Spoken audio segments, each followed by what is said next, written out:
Assalamualaikum warahmatullahi wabarakatuh. Nana, sebelum kita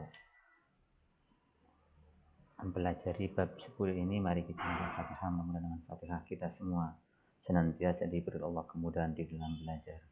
Lillahi ta'ala syafaat Muhammad sallam. Siril Fatihah. A'udzu billahi minasy syaithanir rajim. Bismillahirrahmanirrahim. Alhamdulillahi rabbil alamin. Ar-Rahmanir Rahim. Maliki yaumiddin. Iyyaka na'budu wa iyyaka nasta'in. Ihdinas siratal mustaqim. صراط الذين أنعمت عليهم غير المغضوب عليهم ولا الضالين آمين. Alhamdulillah, mudah-mudahan kita senantiasa diberikan oleh Allah Subhanahu wa taala. Anak-anak kita mempelajari usul tentang menghiasi pribadi dengan berbaik sangka dan beramal soleh. Perlu kalian ketahui bahwasannya tujuan pelajaran pada bab 10 ini atau hari ini adalah setelah kalian mengikuti pelajaran secara online atau daring, kalian satu bisa meyakini bahwa beramal soleh dan berbaik sangka adalah ajaran pokok agama Islam. Yang kedua, memiliki sikap gemar beramal soleh dan berbaik sangka kepada sesama dengan benar. Ketiga, mendeskripsikan pengertian beramal soleh dengan benar. Keempat, menjelaskan manfaat beramal soleh dengan benar. 5, mendeskripsikan pengertian berbaik sangka dengan benar. 6, menjelaskan manfaat berbaik sangka dan berbaik sangka dengan benar.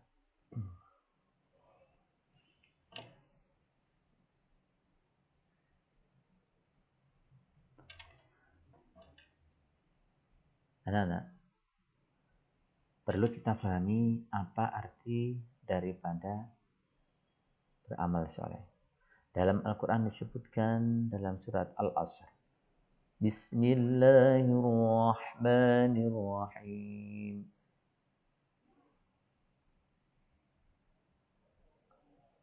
Wal asri innal insana lafi khusr إلا الذين آمنوا وعملوا الصالحات وتواصوا بالحق وتواصوا بالصبر.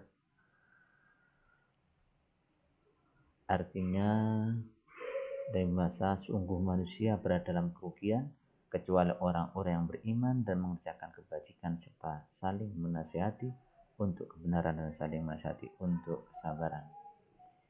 Anak-anak, amal soleh yaitu segala perbuatan yang bermanfaat bagi dirinya atau orang lain dan sesuai dengan akal rasional, Al-Quran serta As-Sunnah atau hadis.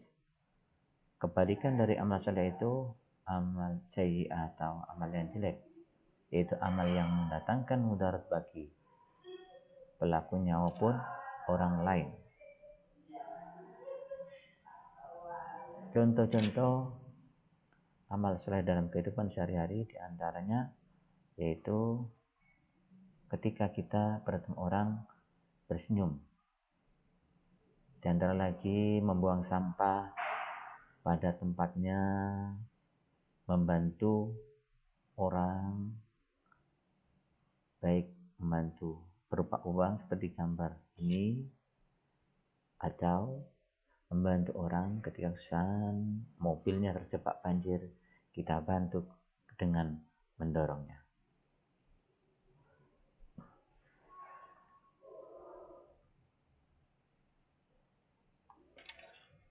Amal soleh ini, anak-anak, tidak akan sah atau tidak akan terima oleh Allah kecuali dengan 3 syarat.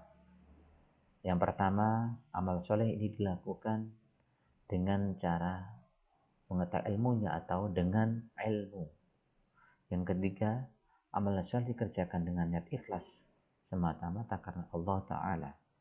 Yang ketiga, amal soleh itu hendaknya dilakukan sesuai dengan petunjuk Al-Quran dan hadis. Ketika syarat ini terpenuhi, kalau tanpa ilmu, ilmu akan tolak. Beramal soleh, niat tidak ikhlas karena Allah, karena riya, karena dipuji orang, ini tidak akan ini syarat. Itu juga tidak sesuai dengan Al-Quran dan hadis. Amal soleh ada 3 macam. Pertama, amal soleh terhadap Allah. Kita berbuat baik kepada Allah seperti menjalankan puasa, sholat, iman kepada Allah, dan yang lain-lain. Amal soleh yang kedua yaitu amal soleh terhadap manusia. Seperti kita bersenyum ketika bertemu orang, kita membantu orang, kita memberikan bantuan kepada orang yang kesusahan, kebanjiran, musibah. Ini amal soleh kepada manusia.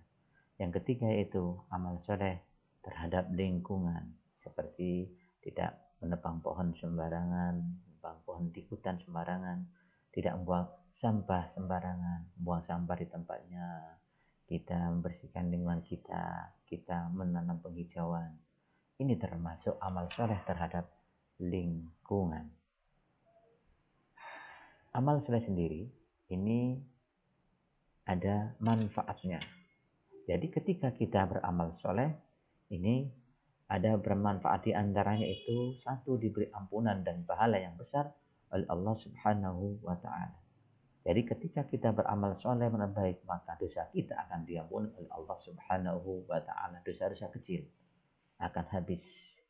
Yang kedua yaitu diberi tambahan petunjuk.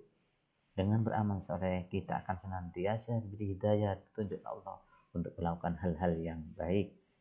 Yang ketiga, diberi kehidupan yang baik dan layak. Dengan amal soleh kita akan ditolong oleh Allah, diberi kehidupan yang enak, tidak akan berusaha. Meskipun setiap manusia akan berujian, tapi hidup kita akan hidup yang layak, yang baik, terutama nanti di akhirat.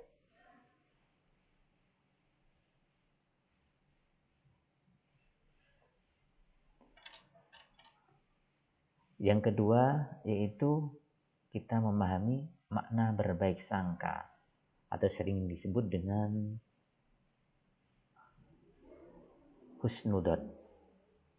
Apa berbaik sangka atau husnudzon? Ini merupakan sifat yang terpuji yang harus dimiliki oleh seorang muslim. Jadi baik sangka ini harus dimiliki oleh orang muslim, harus kita miliki semua. Lawan dari husnudzon itu suudzon, yaitu buruk sangka.